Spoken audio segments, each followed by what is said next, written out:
નમસ્કાર વિદ્યાર્થી મિત્રો. આજની ઇન્સ્પિરેશનલ સ્ટોરીમાં આપ સર્વે વિદ્યાર્થી મિત્રોનું હાર્દિક સ્વાગત છે. તો દોસ્તો, આજે આપણે એવી જ વાર્તા કરવાની છે જે તમને આવનારી સ્પર્ધાત્મક પરીક્ષા માટે ઉપયોગી થઈ શકે.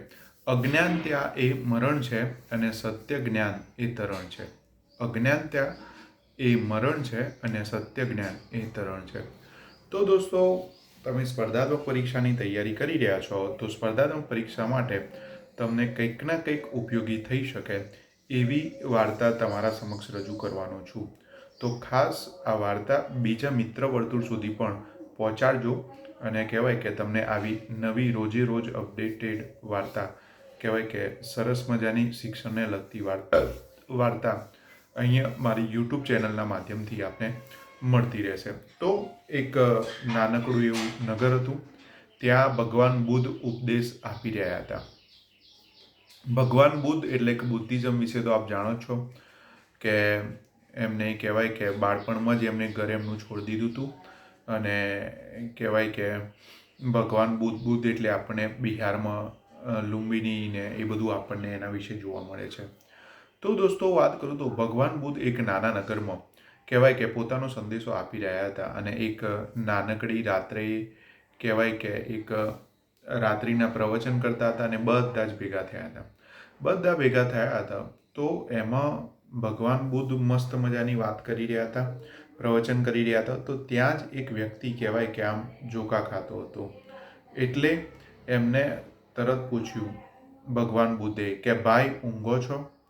એટલે કે છે નહીં ભગવાન. બીજી વખત પૂછ્યું ભાઈ ઊંઘો છો?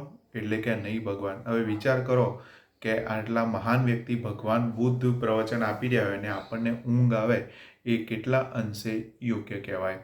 તો દોસ્તો, કહેવાય કે બસ એ આ જ રીતે પ્રવચન આપી રહ્યા હતા.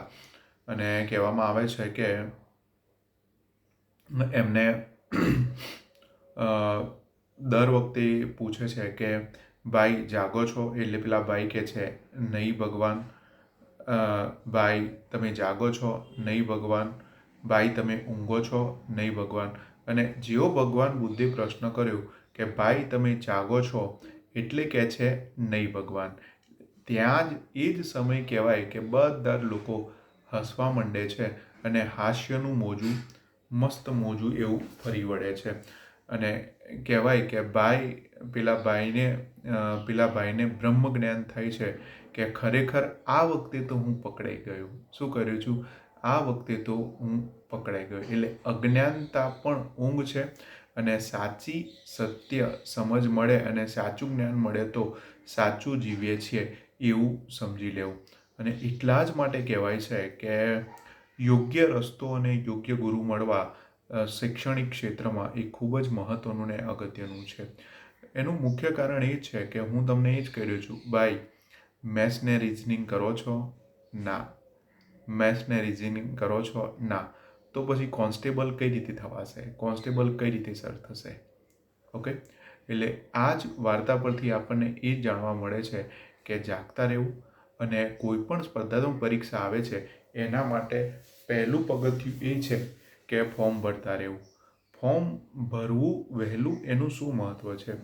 ઘણા બધા વિદ્યાર્થીઓ એમ કે સાહેબ હજી તો ભરાય છે, હજી તો ટાઈમ છે, મારે પ્રાઇવેટ નોકરી છે એટલે મેળ પડતો નથી, આ તે બધી જ વાત સાચી, બરાબર. પણ સત્ય હકીકત એ છે કે ખરેખર ફોર્મ વહેલા શા માટે ભરવું? તો દોસ્તો, ખાસ વાત કરું તો કે સ્પર્ધાત્મક પરીક્ષામાં ફોર્મ વહેલું ભરવાનું મુખ્ય કારણ એક જ છે. ઘણી વખત એવું થાય કે ધારો કે મારું નામ છે ઉર્વિશ પટેલ. ઓકે.